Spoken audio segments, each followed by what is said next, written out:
Okay, so welcome everybody to the webinar Supporting Remote Teaching for MFL Teachers, a collaboration between myself, Joe Dale and Pearson. I'm really honoured and delighted to be working with Pearson on these two webinars, the one today, 6th of May, and the one on the 13th of May next week, which will be completely different content. As we know, we all find ourselves in this very strange situation where we've been forced to remote teach languages.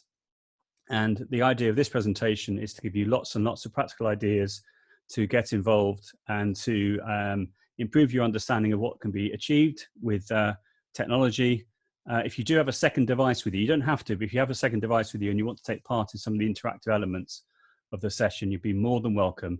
And let's make a start. I'm going to try and stick to the hour. If there's time for questions at the end, that'd be great. But if you want to ask a question in the chat, that'd be lovely. If you could put a Q before the question to make it very clear for questions. And I know that Eva from Pearson is in the chat. Eva, if you could collect all those questions if they come up, and then I can then try my best to deal with them at the end. But if it's something around, can you please repeat that? For example, don't forget this is being recorded right now, so you will be able to watch the replay. Okay, so let's make a start. Okay, so I'll just talk a little bit about my background, those people that haven't seen me before. I used to be a languages teacher. I was a French teacher for 13 years, teaching French at secondary school level for 3 years, 2 years up in North Wales, 1 year in Yeovil and Somerset. And then for 10 years, I taught in a middle school on the Isle of Wight, which is where I am right now, and have been for weeks and weeks now. And for the last 10 years, I've been an independent languages consultant. And normally I go all over the world and run training in different places like North America, South America, Australia, Europe, the Middle East, and what have you. Okay, so my contact details are on the slide. So I'm at Joe Dale on Twitter. If you want to ask me any questions about technology and language learning, particularly at this moment, I'm being bombarded by questions, but I don't mind. I very much want to help and support teachers at this very difficult time. And my email address is joedale@talk21.com. So if you want to send me an email after today, then feel free to do so. Okay, right. So this is what we're going to try. This is what we're going to try and achieve in the next hour. There's a lot of content there, so I'll try not to rush. I will try and make sure that the pace is appropriate. If you do feel I'm going too quickly, then let me know in the chat. And if there's anything you're not sure about, feel free to write in the chat for me to clarify. And if it's quick, I can just pick up any points there and then. I will be following the chat as well, although I'm sure you appreciate multitasking.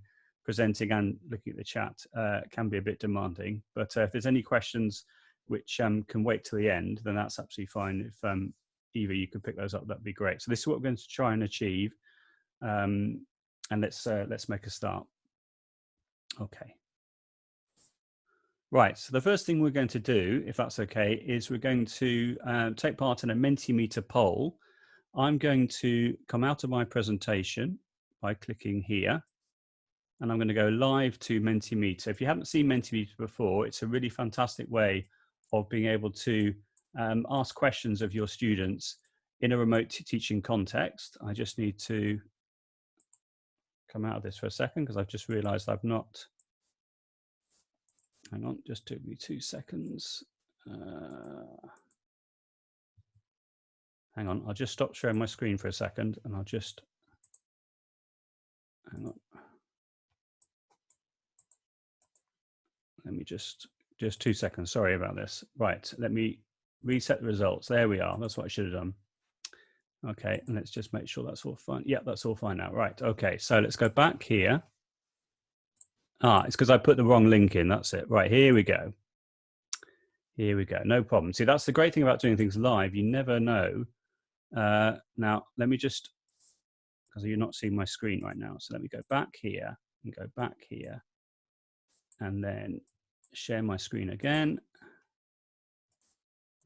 And all good. Right, you can all see the screen now, yes? Can you all see? Can you just let me know you can see the screen? Can you go to menti.com and use the code 691876, please? So 691876. And what I'm trying to do in this part of the session is to get your opinions about certain questions that I've put into Mentimeter. If you haven't seen Mentimeter before, then it's an online tool which allows you to poll your students. So it's fantastic for sort of promoting student voice, etc. And you get the answers immediately in real time, which is wonderful. We can see on the screen that some of you are already posting your thoughts up onto the screen. So you can see that dynamically I can interact with all the answers that are coming up. If I was asking a question in the target language, I could be interacting with what is being said. So Jeremy, the code, as you can see on the screen, hopefully is 691876. And I can immediately see, in fact, let me put that in the chat for you. So it's 691876, like that. And so essentially all you need to do, you just create the presentation, it generates the code automatically. The code stays the same for the presentation. So it's not like Kahoot when it's a new code every time you run it. And as you can see here, the information is appearing on the screen in real time. And some of you have written things like R, which is interesting for sure. So you see the word challenging is the one that's come up the most, which is why clearly there's a need for this type of webinar. So just in no time at all, I can get a real idea of how you're all feeling, capturing the zeitgeist, if you will. And if I was asking a question in the target language, which I can do very easily, just by when I create the presentation, I can customize any question that I want, then I could be interacting with this and with my students as well in the target language, either via speaking or via text in the chat. So let's just have a look for a moment about the sorts of answers that are coming up. So we've got words like challenging, disconnected, daunting, excited, happy, difficult. So we've got a real mix, which I'm not surprised about, but it just shows how some people are loving it and some people are feeling challenged, which is completely understandable. There was a really lovely quote which a head teacher from Rome, he wrote an article recently. I've got it in my in a longer document, which I'm going to share with you in a moment, who talks about the idea that maybe one of the silver linings after this is all stopped, as it were, or whenever that's going to be, that those teachers who have always felt reluctant on using technology will maybe have a change of mindset, having used it now, or will have used it now for quite a while. And those people who are already very familiar with using technology maybe feel a little bit limited compared to the face-to-face situation. I would love everyone to be in a face-to-face classroom, but unfortunately that's not the reality at the moment. And I'll point out that quote later on. So thank you ever so much for everyone that's replied so far. If I now go on to the next slide, which is available here, if I click on the arrow. Again, I know I've asked you this in the chat, but this is just another word cloud. Oh, no, sorry, another activity type. So again, on your screen, it should ask you to go on to the next question. So this time, could you tell me where you're from, please? I don't mean your street address. I just mean like the area that you're from. So we've got people from Cannock, I don't even know where that is, Swansea, Norfolk, Surrey, Wales, Cardiff, Kent, Hertfordshire, Ipswich, all over. Anyone who's not in the UK, that'd be interesting, wouldn't it? Surrey. Okay, so London's the biggest one so far. Bournemouth, Essex, Durham, all over. That's amazing. Let's just wait for a couple of seconds just to see the answers coming in. I remember giving a keynote in Melbourne in 2017 and 250 Victorian language teachers all posting in real time to Mentimeter. It was absolutely incredible.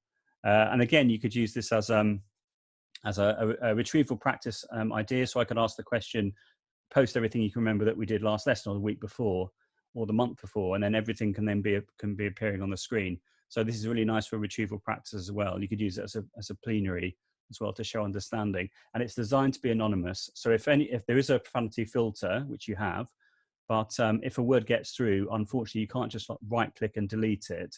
The team has said that it's been on their roadmap for 2 years, but they still haven't done it yet, which is annoying. So if there was an inappropriate word, you'd have to go on to the next slide or just stop the presentation, just to be wary of that.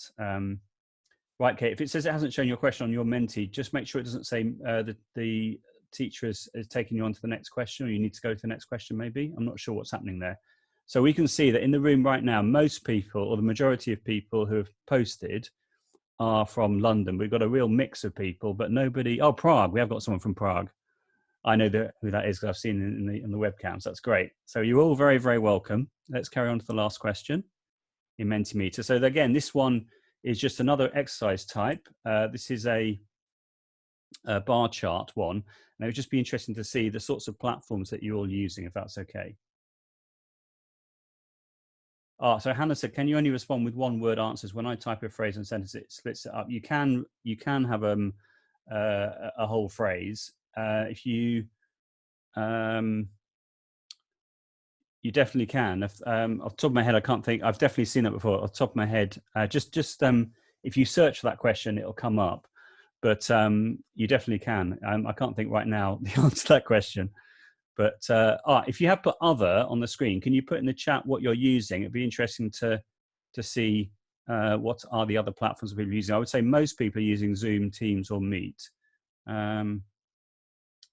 Okay, I'm not sure, Kate, what's happening. Just try and refresh the page maybe and see if that makes a difference. Okay, so Alexandra, when you say you're not delivering classes in this way, do you mean that you are delivering classes? Do you mean the difference between asynchronously and synchronously, or? Oh, I see. Right, you're doing everything via Google Classroom. Okay, well, there'll be lots of things that you'll be able to do within this as well. Yeah, show me. Okay, absolutely. So some teachers are using purely asynchronous means, and some people are doing using synchronous means. Okay, don't worry. We're going to finish this in a moment. But hopefully, if you've not seen Mentimeter before, you can see really nicely how it all comes together. And I'm sorry about that hiccup earlier. I put the wrong link in, but never mind. Okay. We all make mistakes. Right, so let's go on to the next part of the presentation. So thank you ever so much. So just to clarify, I think Mentimeter, if you are in a synchronous situation, is a really nice way of checking with your students, checking understanding, making sure they're okay. Maybe at the start of the lesson, just ask them how they're feeling and then carrying on from there. Okay, great stuff. Right, okay.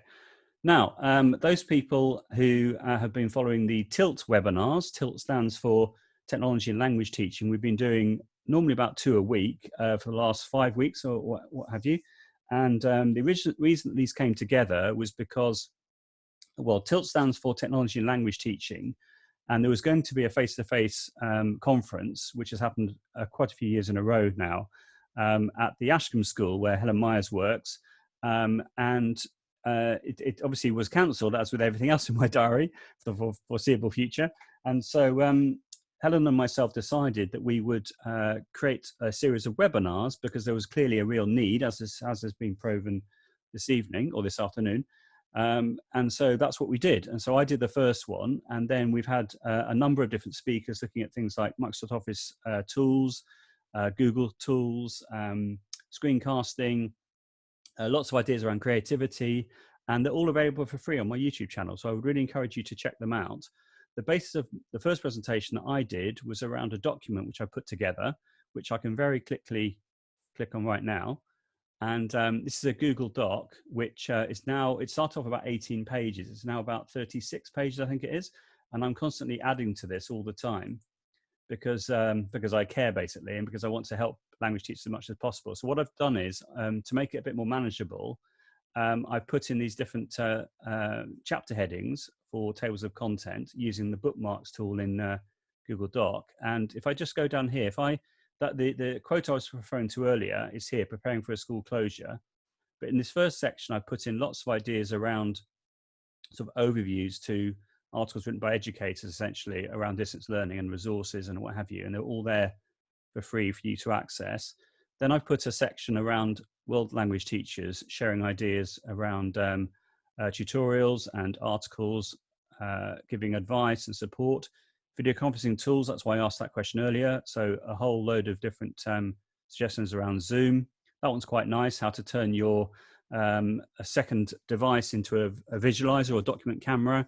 And that would work not only in Zoom, but in other tools that we've mentioned already, like Teams and Google Meet. So essentially you log in with the second device, you mute the audio on the first device, otherwise you'll get feedback. I can see that someone wants the link in the chat, so I will do that for you right now while I'm multitasking. So it's is.gd/tilt Furs Joe Dale, there we are.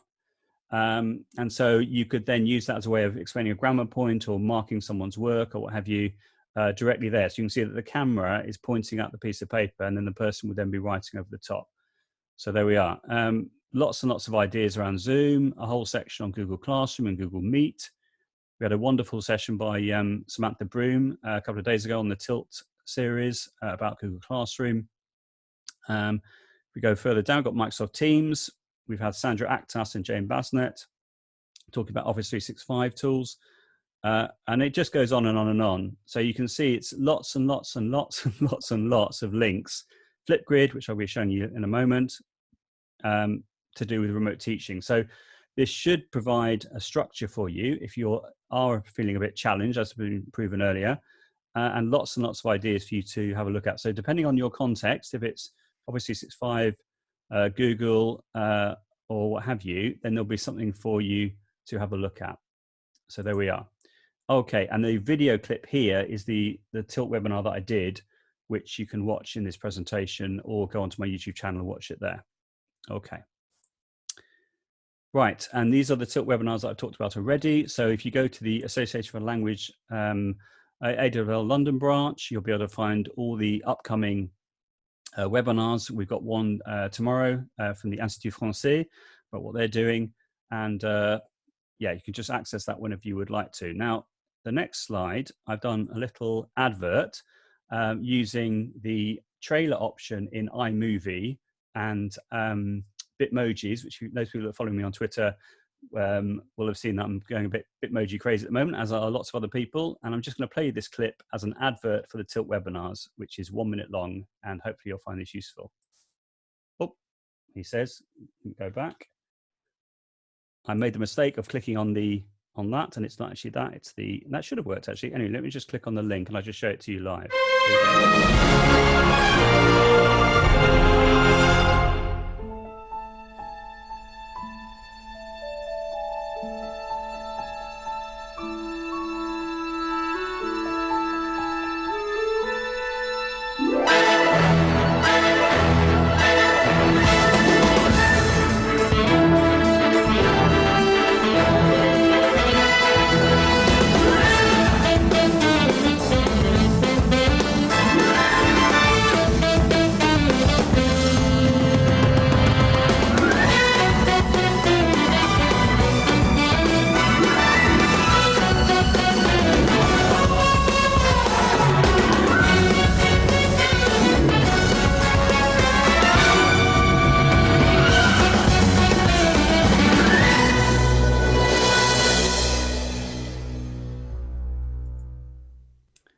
Okay, so hopefully you could watch that okay.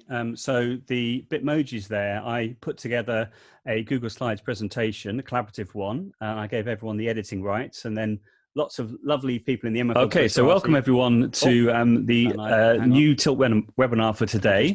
We have the absolute, there we are, typical, right. The great thing about doing things live. Yeah, so as I was saying, I created a collaborative Google Slides presentation, and I asked people to post in their Bitmojis, and we've got over 100 people now that posted their Bitmojis. So I made that sort of compilation crowd scene, as it were, and I'm planning to use other of the Bitmojis in other presentations in the future. So I'm very grateful to the MFL Twitterati for posting their Bitmojis, and it's just lovely to see everyone's Bitmoji as well. Okay, this was another really important collaboration that we had with a couple of expert users of Zoom, Microsoft Teams, and Google Meet. So essentially, I knew that all these questions were coming up all the time around security, around using these particular tools.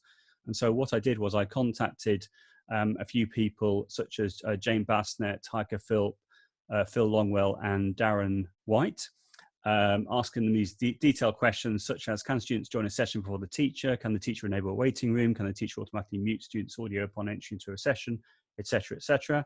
And they gave me all these detailed answers, and then I double checked with them once I'd written them all up, and they said that that's the case. Now this may change in the next few weeks because Google and Microsoft and Zoom are updating their interfaces all the time based on teacher feedback as well as other people. So it might be that these change, but at the moment these should be correct, and there's 2 pages worth, and don't forget you're getting this in the presentation. So if I go on to the next page, you can see that it's 2 pages worth, and it should give you more confidence on using these tools. Annoyingly, at the moment, Google Meet doesn't have a mute all button. You have to do it individually. but I believe it's on their roadmap. So that should be coming in soon, hopefully. Okay, so those are a few things which you can check out. Right, now we're going to look at Flipgrid. Can you just put in the chat if you've never used Flipgrid before, just out of interest, because it would be interesting to see how many people have used Flipgrid and how many people haven't. So, okay, so quite a few have never used it before. Okay, so if I just give you an overview quickly, what Flipgrid is, first of all, it's completely free, and that's because it was acquired by Microsoft a couple of years ago. And language teachers around the world are loving it for promoting speaking work. Before the lockdown, and clearly in the lockdown, it's very good for asynchronous speaking practice. So essentially, as the name would imply, you get a grid, you get unlimited grids. So I would suggest having one grid per student, one grid per class. And then in that grid, you can make unlimited topics. So a topic would be, say, a lesson. So on this particular slide, you can see that I've got a tweet there from a school in the UAE that's saying, as you can see, some really lovely videos from year 9 this morning on Flipgrid even got a subjunctive. Such communicative confidence. We may not be face-to-face, but Zoom, Flipgrid, and Hangouts are the next best things, which is just wonderful. And then underneath, you can see that there's also the screen recording option now in Flipgrid in the web-based version, which I'm going to demonstrate later. And there's a Chrome extension now, which allows you to join the code from your browser and then post to Flipgrid. So essentially, the way that most language teachers seem to be using Flipgrid is the teacher creates the first video as the question, and then the students then all post their videos onto the grid. You can turn on moderation, which I will demonstrate in a moment, so that the teacher can decide whether he or she shows the video on the grid or they just watch it themselves. And there's the possibility of video feedback, which you can enable for the students to give each other video feedback, or you can have it so just the teacher gives video feedback. And so without further ado, I'm just going to come out of the presentation and I'm going to go into Flipgrid right now. So I'm going to go to a new page, and I know I've got a lot of tabs open before anyone says anything, but I've got 16 gigs of RAM, so it's all good. Right, so there we are. So if I click on Flipgrid and I go to where it says Educator Login. Yeah, so as I've just said, the students can see each other's work if you want them to, but if you don't want them to see each other's work, you can moderate the video content. So that's fine. I'll demonstrate that in a moment. Right, I'm just going to log in with my extra special login details, which will take me here. Okay, okay, let's get rid of that. So I'm going to create something from scratch right now. So if I click Add New Grid. Now, this next bit is incredibly important. So first of all, I'm going to give my Flipgrid a name. And then underneath, you can see that there are 3 options of creating your grid. Using a school email, either Microsoft or Google, which is the one I would recommend, because that means that only people within your domain will have access to the Flipgrid, and that's, you know, for obvious reasons, safeguarding, etc.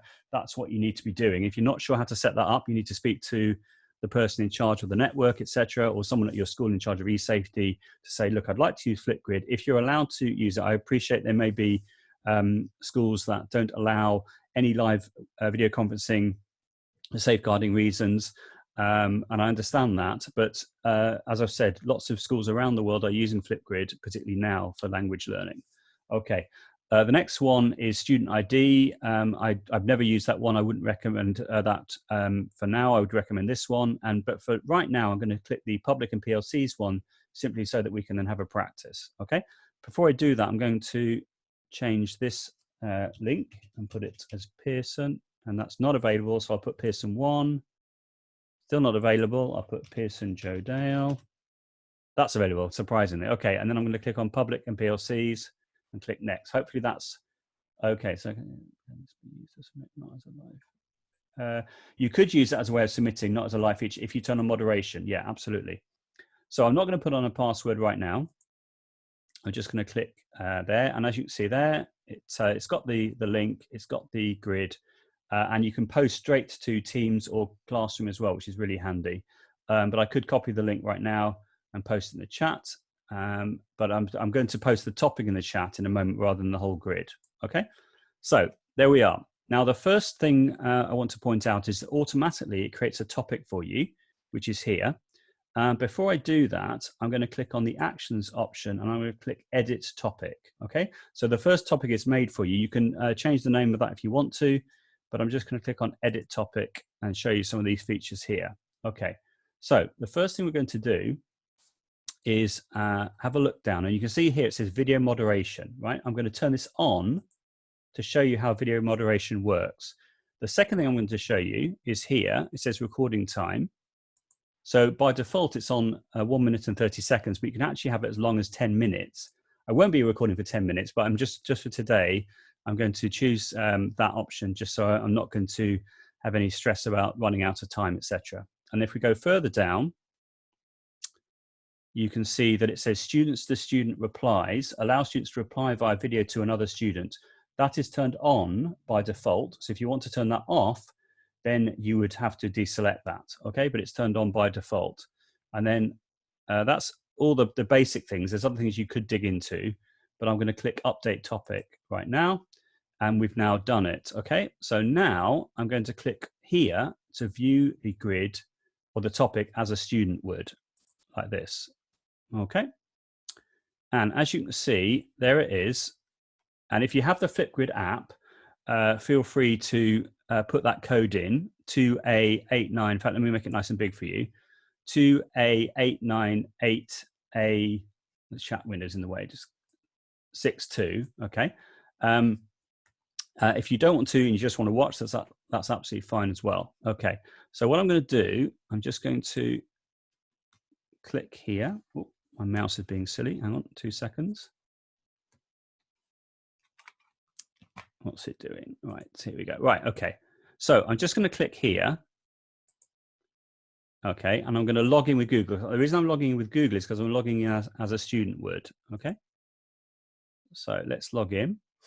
The reason this has come up is because I'm using my camera in Zoom at the same time as on Flipgrid. So all I need to do is click stop video, okay, and then click retry camera on the screen. Right, you can now see my face. But if I wanted to hide my hide my face, all I'd have to do. Oh, my mouse is being a bit silly at the moment. Never mind. Just 2 seconds. Hang on. Just 2 seconds. Right. Oh, hang on. The great thing about a wireless mouse, huh? Right. So there we are. Right. Let me just get rid of the chat for a second. Right. Okay. So if I want to get rid of my face or hide my face, I can click on the stickers option like this.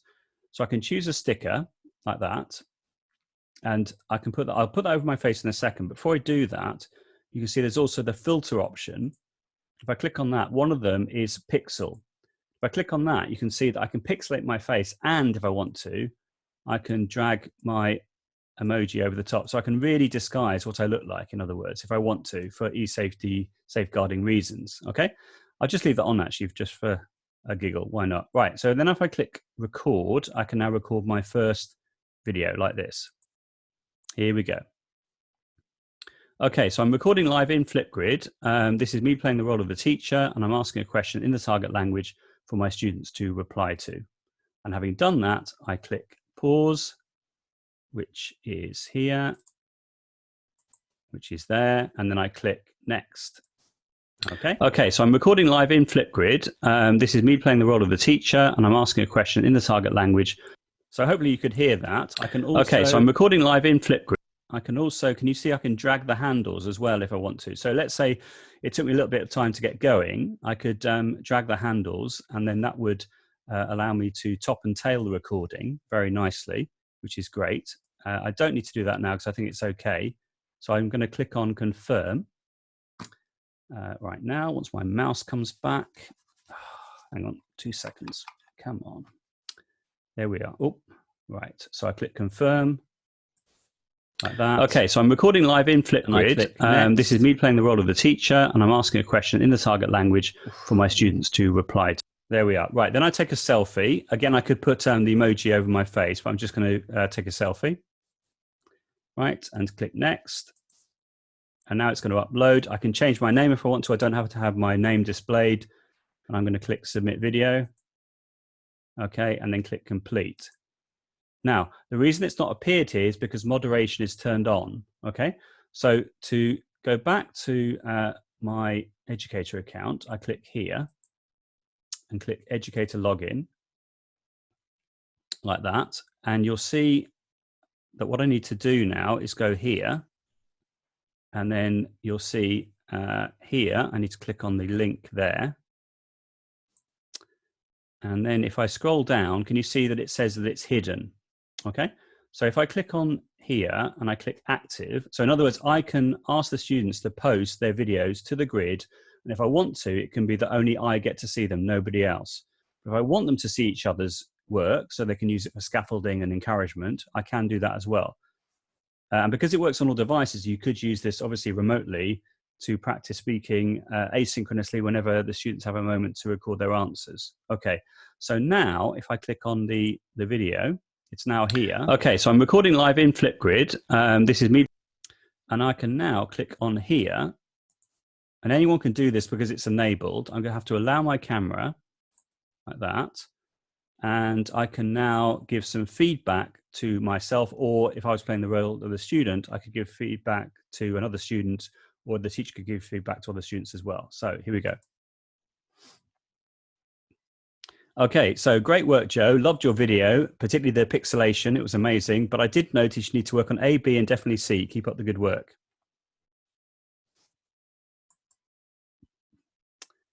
And there we are. Right. My mouse is being very silly this afternoon. Never mind. Okay, right. So great work, Joe. Loved your video. Click next. Take another selfie. Click next. And that should be what's happened here. There we are. Right. And then you click submit video.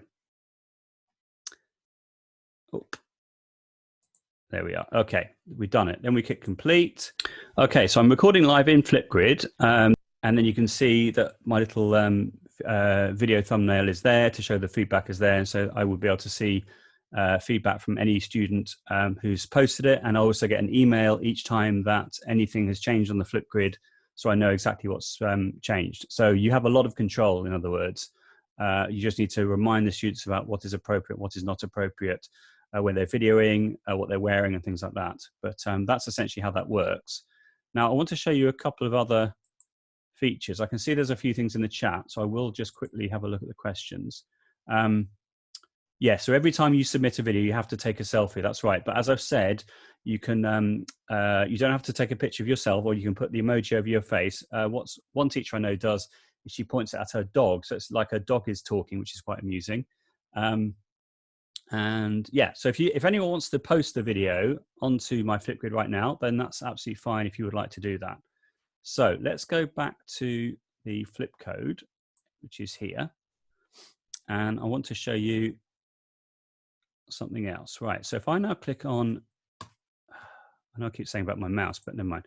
If I click up, yeah, actually, before I do that, I'm just going to turn off moderation, because I've shown you how that works now, and it just means it makes it a lot easier for everything just to appear there and then. So I'm going to go back to here,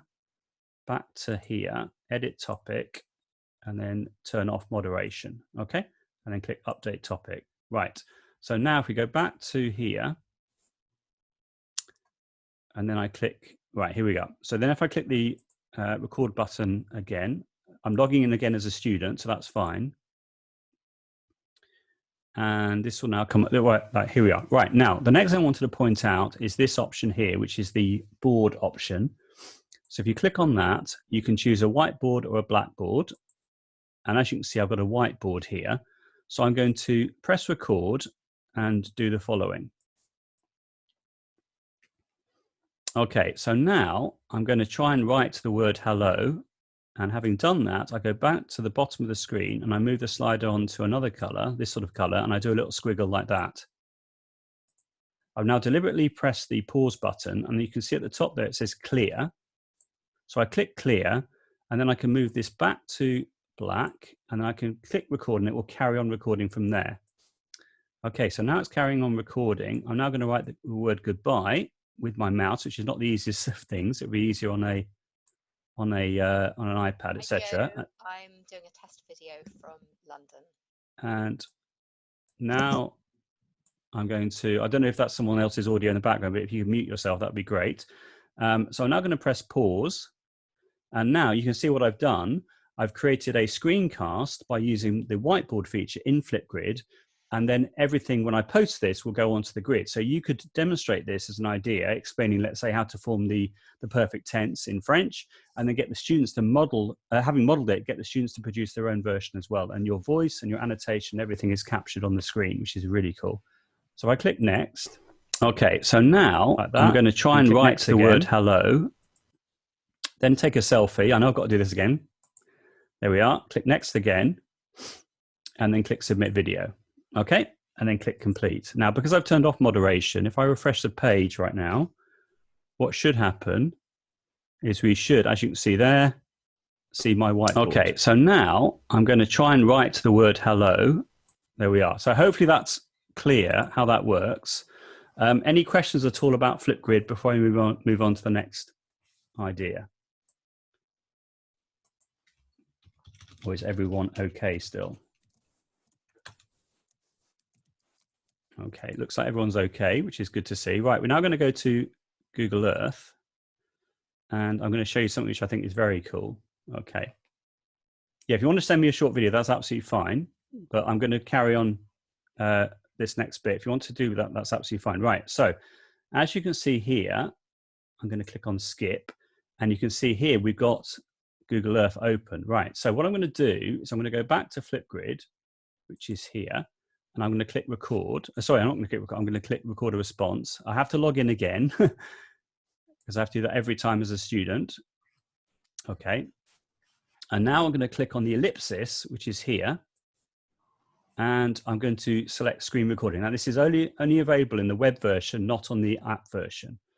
But I think this is quite fun. So I'm going to click here, and I'm going to click start recording, like that. And I'm going to click on my desktop and click share.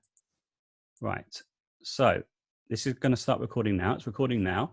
I'm now going to go into Google Earth, and I could click on a search box here, but it's more exciting, if you like, is to click here, which says I'm feeling lucky. So I've got no idea where I'm going in the world, but let's go for it. So I click on that, and oh, we're going to Germany. How apt. We're going to Germany, so we're scrolling straight in. Get rid of the chat window for a moment, and there we are. In Germany, in Berlin. And now what I'm going to do is drag the little man on the left-hand side here, and we can see it's temporarily closed as well. Let's just do that again. Oh, hang on. Oh, it says there's no street view. Okay, let's see what happens. Right, there we are. Okay, so there I am in Germany, and I could say to my students, right, what can we see here? Or I could be describing this in the target language. So I could say, right, what's the weather like? What can you see in front of you? Can you see any people? Yeah, we can just about see this gentleman over here. Are we in the city? Are we in the countryside, etc., etc.? So what you're doing is you're recording your screen while you are going into Google Earth and going around the world. Let's click on here again. Let's go somewhere else. Oh, we're going to Spain now. This is completely random. I wasn't expecting it to be Germany and Spain. If we do France next, that would be amazing. So we're going to Valladolid, and then we're going to drop the man here. Let's see what happens when we do that. It might be there's no street view. Oh no, we're going in. Okay, all this is being recorded, don't forget. And there we are in Valladolid. So again, I could be saying, you know, where are we? What's the weather like? What can you see in front of you? Etc. I'm just going to do one more chance, because if it's France, that would be amazing. No, Sweden. Okay, never mind. But you can see how this is working, and all this is being recorded. And so I think for sort of like a web quest or for describing the local area, all in the target language, it would be amazing. So you can model this, and then the students can then do it themselves. So you get the idea. If I now click on the record option and click stop recording, this is going to start recording now. It's recording now. I'm now going to go here. This is going to start recording now. Drag to where I want it to start. So, let's go back a minute. So from probably about here. Click on that. Yeah. And we're going to Germany. How apt. We're going to Germany. So we're scrolling straight in. Get rid of the chat window for a moment. There we are. So if I now click confirm and I click on that, next, and another selfie, and next, it's going to upload the video. It takes a little bit of time to render it. You won't be able to watch it straight away. But if we go back into it in a couple of minutes, then you will be able to. I don't know exactly how long that was. That was probably a couple of minutes to record that video. But hopefully you can see from the language teaching point of view, this is really nice for promoting intercultural understanding. Having that random element is really nice. You could just click on the search search option, and it could take you exactly where you want to go. But I like that random element, as you just saw. I click submit video, click complete, and there we are. And if I refresh the page now, we should be able to see the video. There we are. And if I click on it here, you can see it's preparing the video as I was expecting. So that's fine. Lovely. So that's Flipgrid, and that's giving you some ideas on how you could use it. So essentially, for speaking listening skills, the teacher asks a question, the students then post to the grid. You can moderate it in the way that I've said. You could use it as a screencasting tool for explaining a grammar point using the whiteboard feature. And then you could use the screen recording function in relation to Google Earth, or maybe screen recording a Google Doc that someone has written that you want then to give video feedback to. If you wanted to use it without video, you could just point the camera at the table or at the wall or what have you, so you don't have to have students' faces on it. So yeah, it's designed to be used as video, but if you don't want the children to appear, they can either point the camera at a cuddly toy or at the wall, or just put their hand over it. You don't have to have anything appearing on the video if you don't want to. Okay, so let's go back to my slideshow and click back on share. Not share. Click back on present, and let's carry on. Right, so that's Flipgrid. Okay, Padlet. Now, before we start, I know that Padlet is not completely free. You can have 3 Padlets for free, but then after that you have to pay, and I think it's about £8 a month per teacher, I believe. But there are many features in Padlet which I think, in my opinion, are well worth going for. In particular, the audio recording feature, which I'm going to showcase right now, which allows you to promote speaking remotely in the present context. So it's perfect for that. I've done a little guide for you, which is available here under is.gd/audio Padlet. If you were to click on that or go to that link, it will give you a PDF, which I created a while ago, explaining how we're going to do. But because I'm here live, I'm going to show you live how to do it. So before I do that as well, I want to give a quick plug to the MFL Twitterati podcast, which I appreciate is in hiatus at the moment because I've been a little bit busy helping language teachers on Twitter and social media, etc. But nonetheless, in episode 4, my friend Catherine Bellas, Mrs. Bella Cat on Twitter, she recorded a little piece of audio about 2.5 minutes long, describing how she uses Padlet in the way I'm going to describe. So essentially, she uses Padlet, which is like an online notice board, which allows you to publish multimedia, be it images or videos or audio or drawings or text. And she uses what's called the shelf format, which allows you to have different columns. In the first column, she has all her teacher bits of audio. So she records 10 questions for a particular theme. And then in all the other columns, it's 1 column per student. And the students are able to listen to her questions and then answers her questions by recording the audio as an answer, and then it all then appears on the Padlet. And I'm going to demonstrate this live right now. So if I click on this option here, you can see this is the Padlet which I've set up. If you want to access this right now, the link is at the bottom there. Let me just come out of this for a moment and click on the link there so I can actually post it in the chat for you to make it easier. So I'll just copy that and then go to the chat like this and then post it in like that. And then I'm going to go live here. So here we are. This is what it should look like. Click close. Right. So as you can see, what we've got here is we've got what's called the shelf format. To change a Padlet into a different format, you click on the 3 dots there, or the ellipsis, and you click change format. And you've got all these different formats to choose from. So the one that I'm using right now is called the shelf format. When you create a Padlet, you get to choose what format you want. You can change that at any time. But I think for speaking, this is particularly useful to have the shelf format. So with that in mind, if I click on the plus icon here, and I put my name in. So officially, if I was doing this, as a teacher, I'd put Mr. Dale. Then I click on the ellipsis, and I click where it says voice, like this. So if I click on voice, I can record for up to 15 minutes per audio recording, which is wonderful. So let me just click on record, and away we go. So, okay, so I'm recording my voice right now. This is an example of being able to use the default recording feature within Padlet as a way of adding some audio onto a particular column. So this would be question number 1, and I would ask the question in the target language. The students could listen to that on any device whenever they wanted to, and then could record their answers using the same process. Okay, I can then listen back to that. I can discard it if I don't like it, or I can just click playback and save. Okay, I can give it a title, so I can call it just Joe for now, and click save. Right, it then appears in the first column, and it should appear as an audio player, which means I can then listen back to it whenever I want to, like that. So if I press play now, you should be able to hear this back. Okay, so I'm recording my voice right now. This is an example of being able to use the default recording feature within. Okay, so yes, Edward, it is completely free for pupils, and they don't need to have a login details for this either, which is really nice. You can have it so that they have to log in, but you don't have to at all. And the way I've set it up is you don't need to have a login. Okay, so Steph, great question. So there's different formats that are possible. You've got the Canvas one, which allows you to make like mind maps. You've got the wall one, which gets everything organized. But I think for speaking, hopefully I've made myself clear.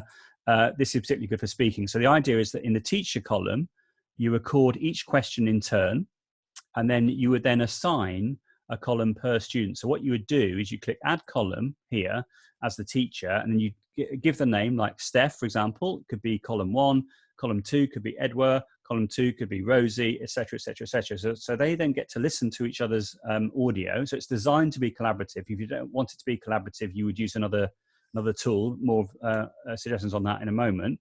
But you would put the students' names in as the teacher, and then you would be able to listen to their recordings, give them feedback, which is very nice. You can see underneath here it says add comment. Feel free to record some audio now if you'd like to. If I click on the cog here, I can name my Padlet here. I can give it a short, like a customized keyword here. So it's padlet.com/your username / and then here you get a set of numbers and letters, but you can customize that to make it easier for everybody. So I've just put Pearson 1. And then if I scroll down here, you can enable comments, which are turned off by default. So for obvious reasons, that's really great for feedback. So anything they post onto the Padlet, you can give them feedback, and the students can give each other feedback as well.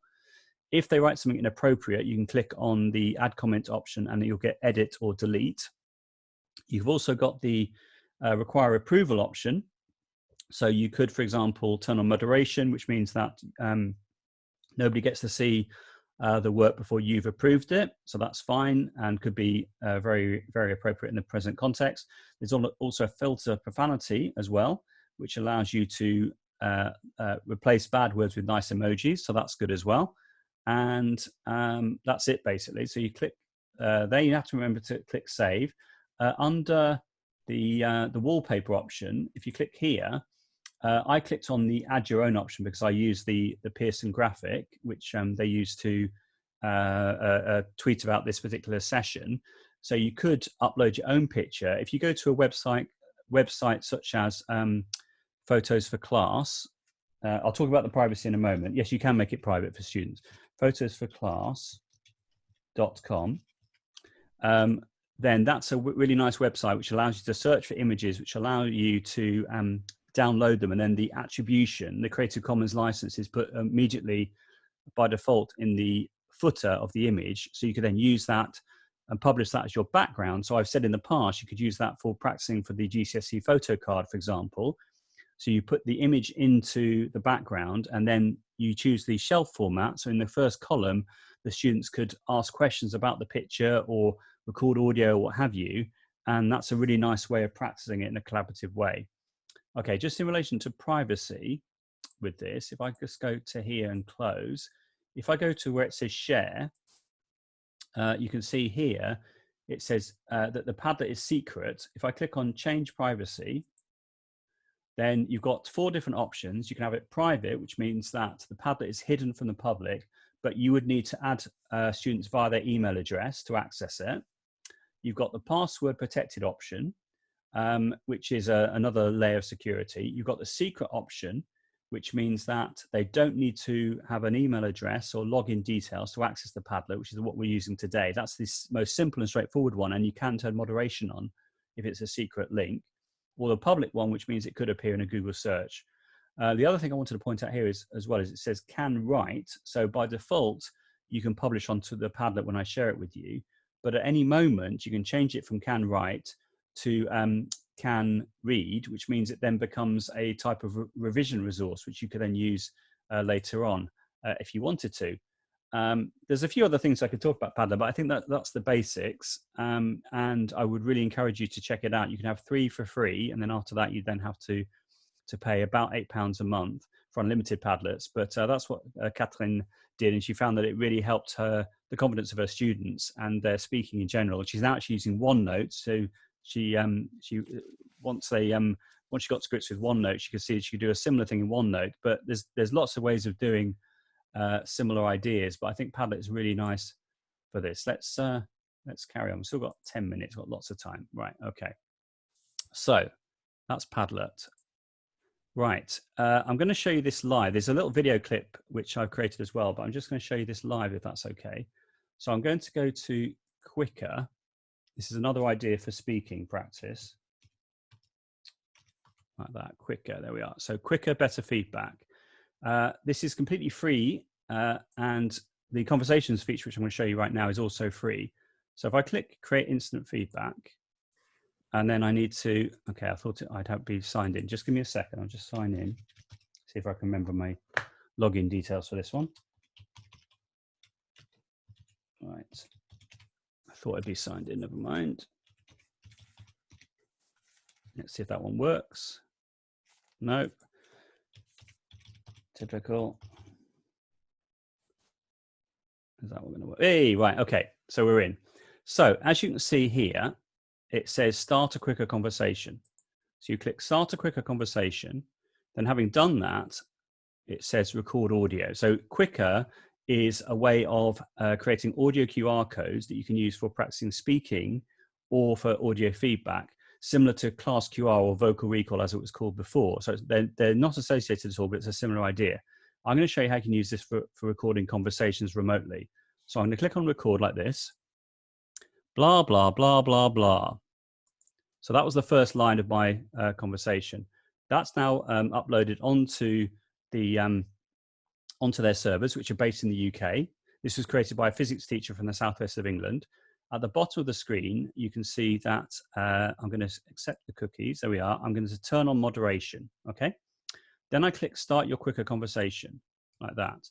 Having done that, we then get a new page that appears, and I'm going to use the QR code extension, which I've got here.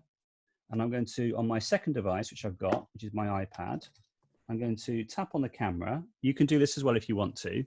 And I'm going to scan that QR code, open it up. And now on my screen, I can see that I've got the ability to record my answer. So I'm going to tap on the microphone and record my answer like this. Okay, so I tap record and away we go. So blah, blah, blah, blah, blah. This is my response to the first part, blah, blah, blah. Then you tap stop. It goes up onto their servers. And now on my screen, on my iPad screen, it says response waiting approval. And if I refresh my screen here, I can see that, yeah, exactly. Someone else has done the same thing, which is wonderful. If I refresh the page now, you can see that there's my, I think that's my audio actually. If I click, let me just press play and see. Blah, blah, blah. Yeah, it is my audio. So if I now click approve, okay, it's now appeared in my conversation thread. If I click this one. This is fascinating. Cool, thank you. So there we are. That's now appeared like that. So in other words, you can use this as a way of having your own conversation with your students. And it's incredible. And this is on my YouTube channel, the video on QWIQR Conversations. And as you can see, it's all moderated. So it's fabulous.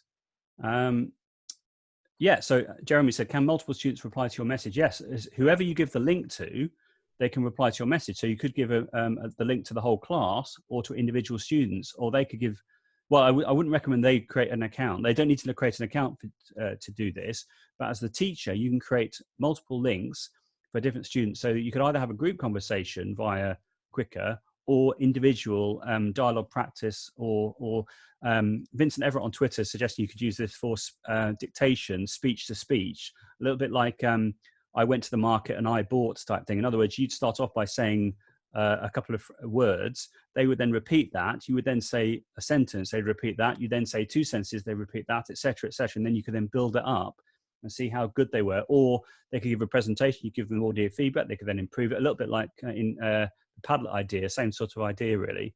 And there we are. So that's QWIQR.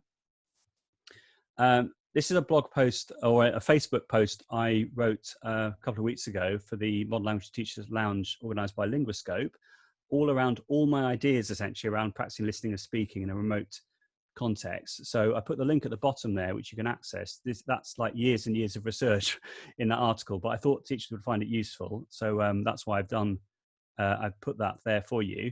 I don't know. Well, let's see if we've got time for this. This is Jamboard. If I click on here, I'm just going to launch Jamboard. This is just very quickly. If you've not seen this before, I'm going to click copy link and click on the chat and then paste that in here. Right. So if you could click on that link for me, please, then what should happen is it should appear on the screen. You should be able to come to this Jamboard. Jamboard is an interactive whiteboard. And what I'd like you to do, please, is I'd like you to either draw by using the pen tool or click on the image option like this and go to where it says Google Image Search and then put in a word to describe how you're feeling about remote teaching. So if you're feeling happy, you could click there. This will then come up and then you could click on this guy here and click select, and that will then appear on your Jamboard. So I'll just give you a moment to contribute. I appreciate there's lots of people in the room, 60 people in the room. So it may be that we have too many things to deal with.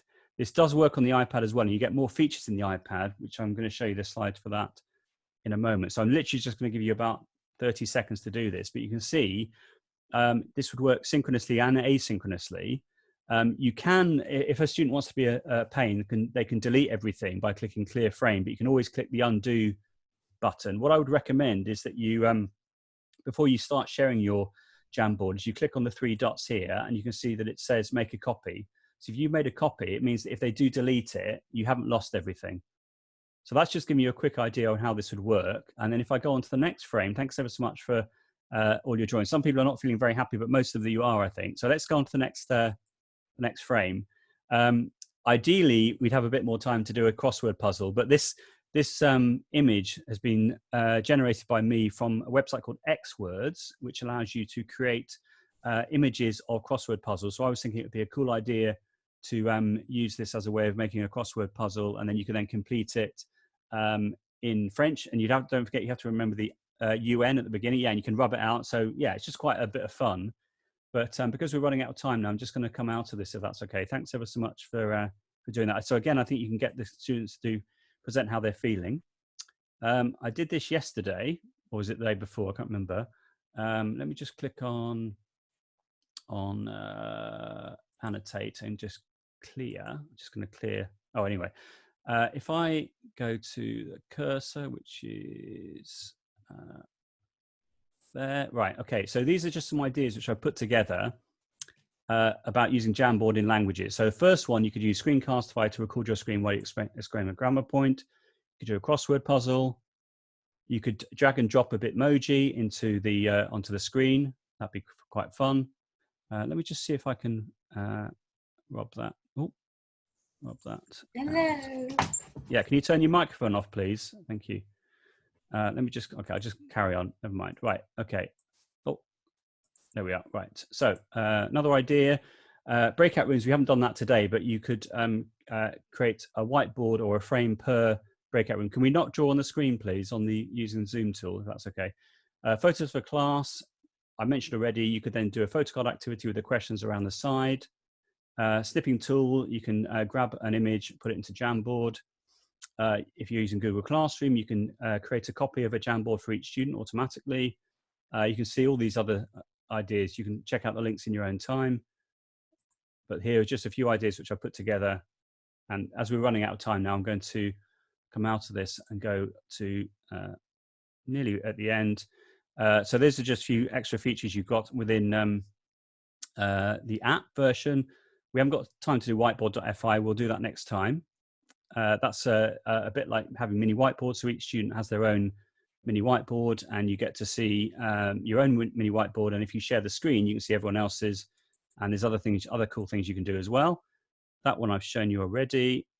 And there we are. So that's the presentation. Phew, we did it just about. If you do have any questions at the end, I'm more than happy to answer them. I know that's been a lot of information, but the whole thing is being recorded. So feel free to watch the recording back when it's posted. And hopefully you found that useful. What I've tried to do is focus on interactive ways of promoting speaking and listening in particular, but you can use that as a way of promoting creativity as well. With Jamboard, you could use it for reading and writing as well, but I suppose I was focusing on synchronous and asynchronous speaking practice in this one. And in the next one, you'll see those people that have signed up already. We're going to be looking at some other interactive activities. But that's a good question about when we let you know where the recording is, then yes, that should be absolutely fine. But we haven't decided yet exactly where we're going to publish it yet. So we'll let you know, those people that have signed up. So that's fine. And I sincerely hope you found that useful. You've got the presentation there. Feel free to share that with whoever you would like, and we'll post the video online later on.